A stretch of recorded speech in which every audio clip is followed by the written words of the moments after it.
Copyright disclaimer under Section 107 of the Copyright Act 1976. Allowance is made for fair use for purposes such as criticism, comment, news reporting, scholarship, and research. Fair use is a use permitted by copyright statute that might otherwise be infringing. Nonprofit, educational, or personal use tips the balance in favor of fair use.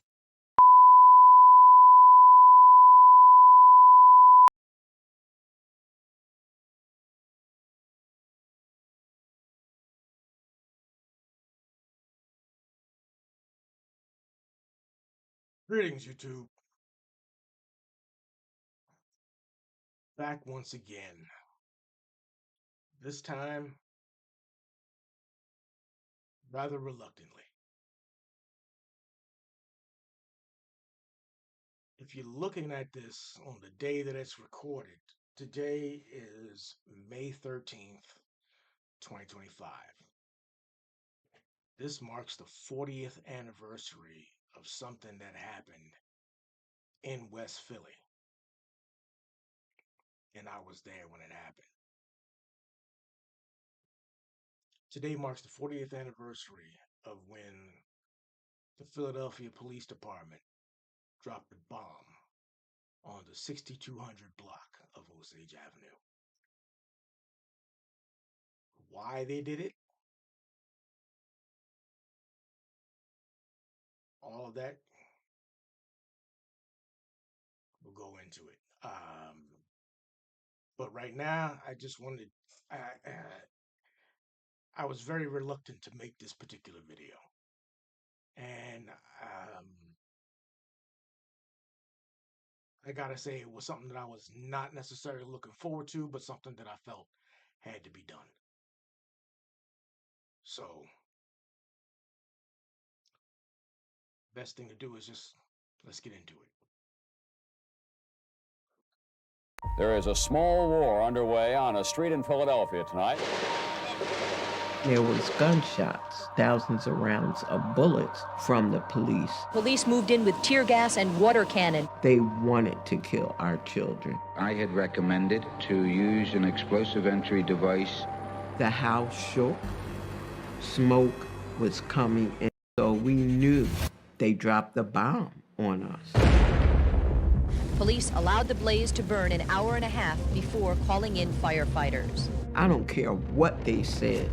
There was no justification for what they did. They done burn up 2 blocks. Explain that. I never imagined that the government would drop a bomb on a row house in Philadelphia. It's an embarrassment to the city of Philadelphia.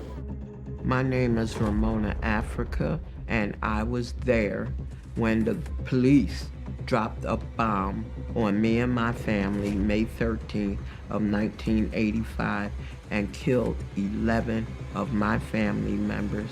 I was there.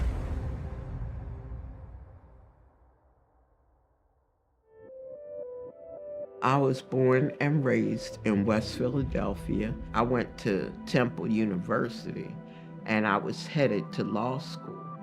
But after I met Move, I wanted to be a revolutionary. So, I was born in Philadelphia in the 1970s, around the same time that Move was getting started. I encountered Move as a kid at around 10, 11, 12 years old. I was 12 when this happened.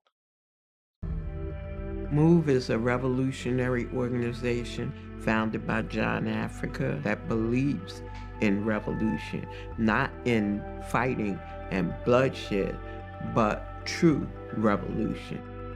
I joined Move in 1979.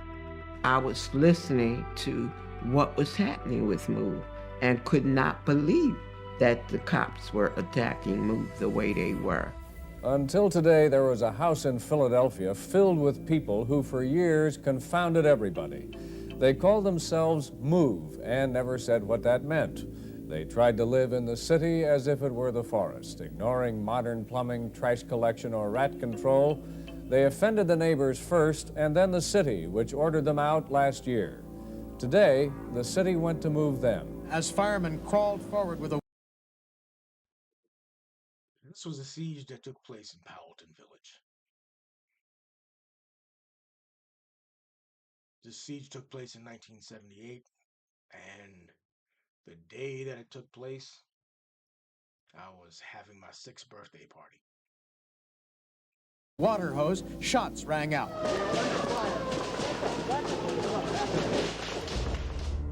The Move 9 were 9 of our sisters and brothers who were arrested unlawfully for the murder of a police officer and given a 30 to 100 year sentence. Last December, 9 MOVE members went on trial for the death of Officer Ramp. Everybody knew that MOVE did not kill a cop because MOVE was in the basement. Officer James Ramp was standing up on street level, and the media said he was shot on a downward angle. So there's no way that MOVE could have shot him. They wear their hair in dreadlocks because they reject combs as symbols of industrialization. If anybody knows anything about people who wear their hair in dreadlocks, it is not because they reject combs. It is actually a callback to the Nazarites of the Bible. The Nazarites were not allowed to cut their hair.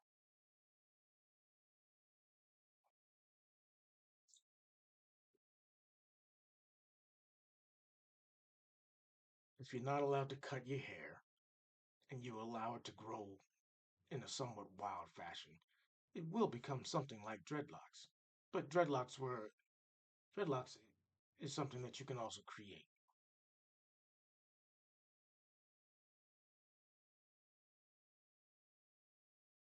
People want to say that this is dirty.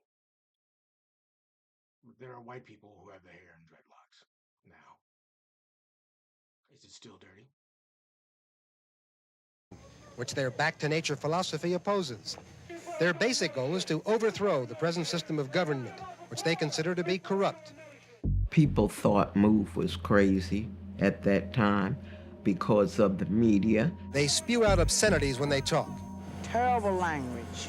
Rizzo said that he wanted MOVE out of Philadelphia. It's amazing that this group has been running loose now for a half a dozen, couple, 3, 4 years that I know of, and they should have been in prison many, many months ago.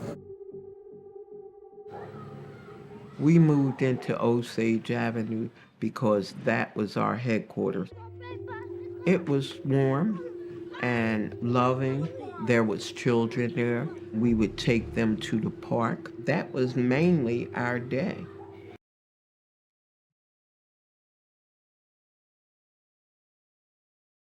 At this time, I was a resident of Osage Avenue. West Philadelphia had a lot of green spaces. A park that was very near where I lived was called Black Oak Park. Eventually, this park got named to Malcolm X Park. But West Philadelphia had a lot of green spaces. Philadelphia was planned as a city with lots of green spaces by William Penn.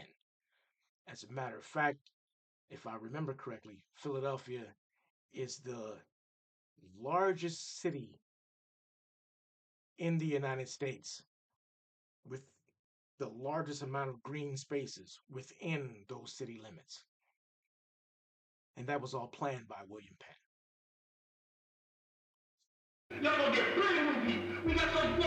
Some people said we was on the loudspeaker day and night, every day. That was just a lie, probably promulgated by the police along with the media.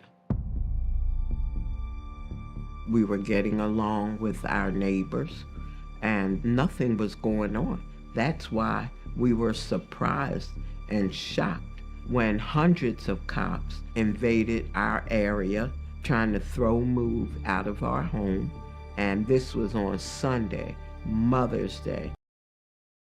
This is not true. The neighbors had a lot of problems with the MOVE organization. the neighbors had been reporting to the police for days because the MOVE organization would have megaphones and loudspeakers through which they would present their particular point of view, and they would do so on a daily basis from dusk till dawn. And the neighborhood was sick of it. MOVE was not violent, but MOVE was very vocal. There is a small war underway on a street in Philadelphia tonight. It has been going on all day between hundreds of Philadelphia police and a bizarre back-to-nature group called MOVE. Nothing happened all day, but that night, Gregor Sambor, the police commissioner, got on a loudspeaker and said, "Attention, MOVE, this is America. You have 15 minutes to come out." Well, obviously we didn't come out because we knew they wanted to kill us. They didn't want to arrest us. They could have done that anytime. It was shortly before 6 a.m. when police moved in with tear gas and water cannon to evict members of the extremist group MOVE. When we were in the basement for a while, we didn't feel anything. At this point, on May 13th, 1985, I was on the porch of my house with my dad, watching what was going on. They were called deluge cannons at the time. Why? I have no idea. But that's what they were called. The words deluge cannons were being thrown around all the time. And I was on the porch with my dad, and we were watching and listening to what was going on. There were news helicopters flying around, impossible to miss. And so on television, there were live broadcasts from the news helicopters about what was going on. And on top of the house where MOVE was located, they had built kind of structure. The news referred to it as a bunker. But it was a structure, and I was 12 years old. I had no idea what the hell this structure was for. Still, to this day, I have no idea what it was for. But it was there. But what I do know is that MOVE had understood that this was going to be a last stand. And so what they had done was they had covered that structure in gasoline.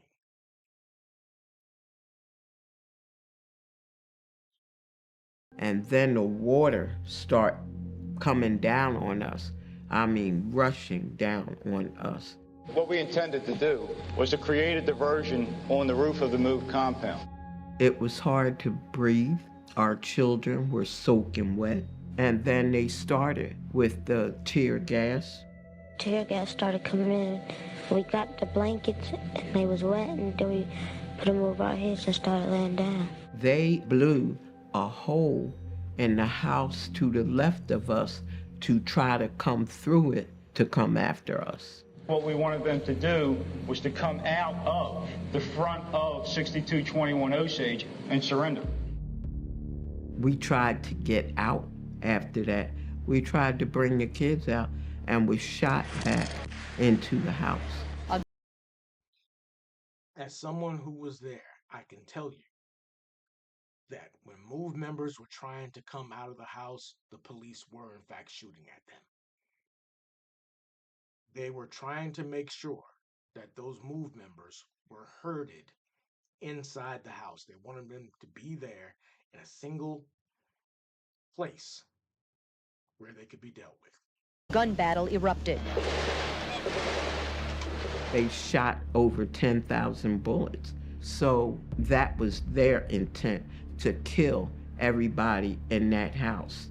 I don't think that they should kill the people and their babies. They should find another solution. After that, that's when the silence was.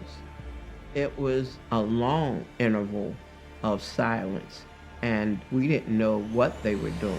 We felt comfortable for a minute. And then the bomb was dropped. The house shook. It shook. And then we start feeling the heat and the smoke, which we knew wasn't tear gas. We knew there was a fire in the house. We heard the crackling of the trees that was in back of Osage.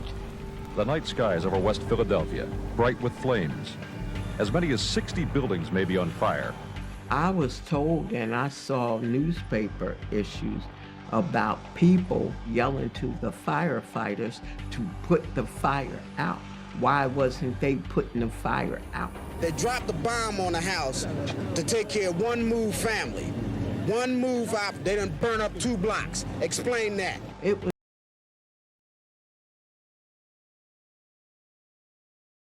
After the fire had started,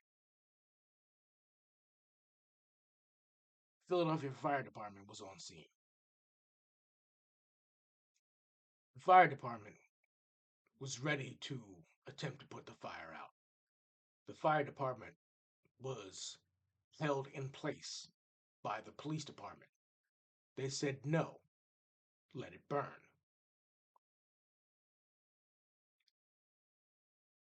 While the buildings were burning, the people were trying to come out, and the police department shot at the people as they were coming out of the burning building to herd them back into the building so they would burn. It was all in the newspaper that Sambor told the fire commissioner to let the fire burn.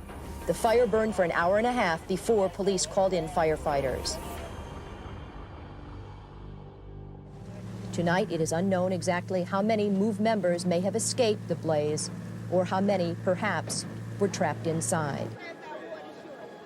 We all decided we was coming out, and we were bringing the children out of the house and hollering to the police, we're coming out, we're bringing the children out.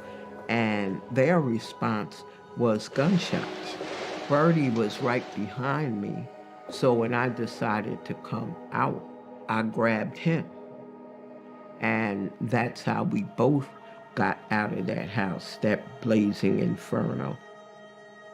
Police grabbed me and arrested me and put handcuffs on my arms, even though I was burnt. And they grabbed Bertie and put him in a police van and took him away. I never saw him again. In the hospital, I was looking for the rest of my family to come in, and nobody came in behind me. And that's when I knew some of my family, at least, were dead. Philadelphia police this morning continue searching for more bodies in the burned rubble of a West Philadelphia neighborhood. One by one, more bodies of MOVE members were found in the rubble of their fortress home. The toll now higher than most had expected. 5 children and 6 adults. Nobody was ever arrested for the murder of my family. Nobody went to jail but me. I was arrested. I was the only one put on trial for arson, conspiracy, everything that they did, they charged me with. The jury found me guilty. I was sentenced to 16 months to 7 years. So I did the whole 7 years. I haven't been back to Osage Avenue since May 13th of '85. It was 61 or so houses burnt. It was damaged to the core. The people that lived on there took a while to come back Some of them never came back. City taxpayers spent $33 million to rebuild the houses. The homes that was rebuilt, they had sinking foundations, they got leaking roofs, the electricity was messed up. They looked like project houses. Today, I still have the burn scars from May 13th of '85, and some people have told me, you should get cosmetic surgery, they can take that off. And I'm saying, why would I want to take it off? I want to be reminded. Our significance today is the consistent example of MOVE. Keep fighting, no matter what, because people can look at MOVE and say, I don't want to be in jail for 30 or 40 years. I don't want to die. I don't want to have a bomb dropped on me. But the thing is, you can die any day of the week in this country being killed by police. People ought to take the lesson from MOVE and stand up for what is right. As long as we can fight, we're going to fight.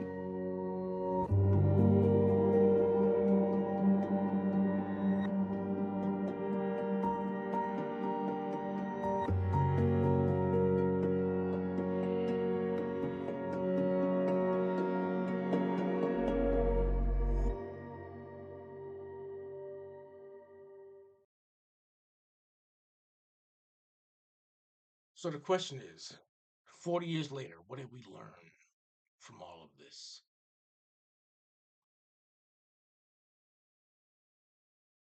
"40 years later, in an administration that wanted to destroy a single group of people, decimated 2 entire city blocks with repercussions that lasted for decades. What do we have now?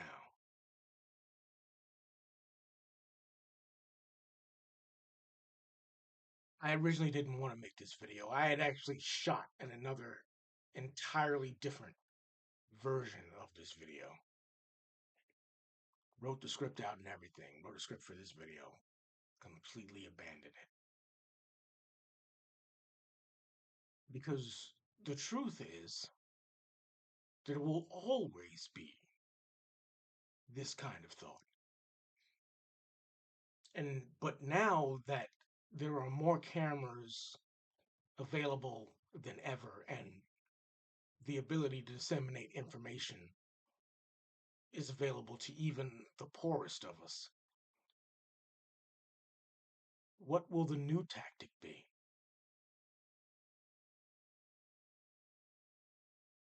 "40 years later, I was there. I remember. Because I cannot forget.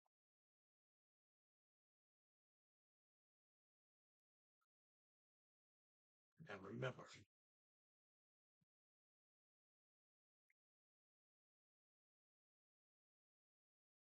it's a good thing to be from there.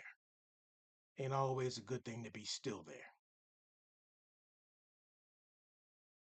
And if you do not listen, then the hell with you.